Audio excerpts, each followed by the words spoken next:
mengerjakan tugas UAS dari mata kuliah Public Speaking yang diampu oleh Bapak Albabur Rahim MPD. Langsung saja kita ke videonya. Hadirin sekalian, Bapak dan Ibu, guru, serta teman-teman generasi Z yang saya banggakan. Assalamualaikum warahmatullahi wabarakatuh. Puji syukur kita panjatkan atas kehadiran Allah Subhanahu wa Ta'ala, karena atas karunia-Nya kita dapat berkumpul di pagi yang sangat cerah ini. Pada kesempatan yang berbahagia ini, saya ingin mengajak kita semua untuk merenungkan sebuah fenomena yang begitu kuat dan mengakar dalam keseharian kita di dunia digital, terutama pada generasi Z. Terlebih lagi bagaimana dunia ini itu begitu kuat, begitu akrab dengan generasi Z. Dapat kita sulap menjadi kekuatan transformatif khususnya dalam ranah pendidikan. Jadi tema pidato saya hari ini adalah dari konten kreatif ke dampak nyata kontribusi digital generasi Z untuk pendidikan. Seperti yang kita ketahui bersama, generasi Z adalah generasi yang lahir dan tumbuh besar di era digital. Gawai pintar, internet, dan media sosial adalah bagian yang tak terpisahkan dari hidup kita, generasi Z. Kita adalah pencipta, para konsumen, dan para distributor informasi dalam ekosistem digital yang dinamis.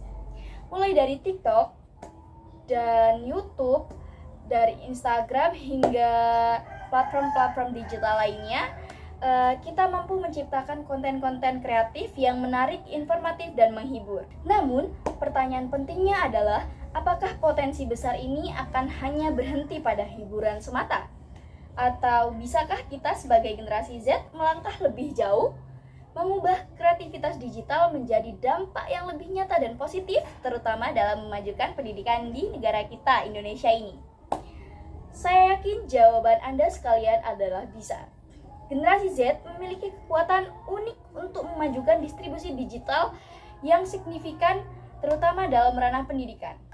Bayangkan ini, melalui platform pembelajaran interaktif, kita bisa menciptakan tutorial-tutorial video yang lebih menarik dan mudah dipahami. Simulasi interaktif yang membuat materi pembelajaran di kelas itu lebih hidup, lebih aktif. Atau bahkan melalui kelas daring, kita dapat memanfaatkan fitur-fitur media sosial untuk sebagai media untuk berdiskusi yang lebih aktif dan lebih hidup di kelas. Yang kedua ada literasi digital dan pemikiran kritis.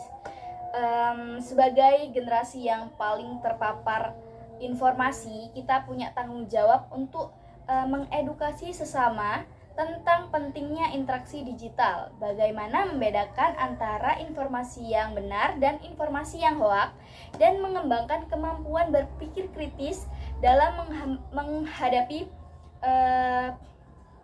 begitu banyaknya informasi-informasi yang ada di dunia digital. Yang ketiga atau yang terakhir ada kolaborasi global. Batasan geografis sudah tidak relevan di dunia digital. Batasan antara negara yang satu dan negara yang lain itu sudah tidak relevan di dunia digital seperti sekarang ini.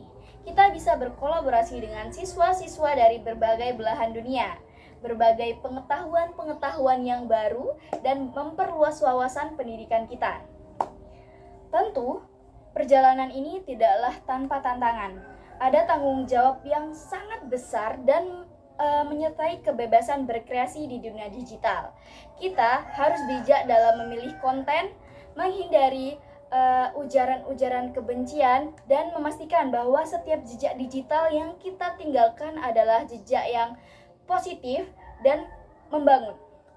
Maka dari itu, marilah kita jadikan gawai di genggaman kita bukan hanya sebagai alat hiburan, melainkan sebagai pena digital yang menuliskan kisah-kisah yang inspiratif, sebagai mikrofon untuk menyuarakan gagasan-gagasan yang cemerlang, dan sebagai kanvas untuk melukiskan masa depan pendidikan yang lebih baik bagi negara kita, tentunya Indonesia ini.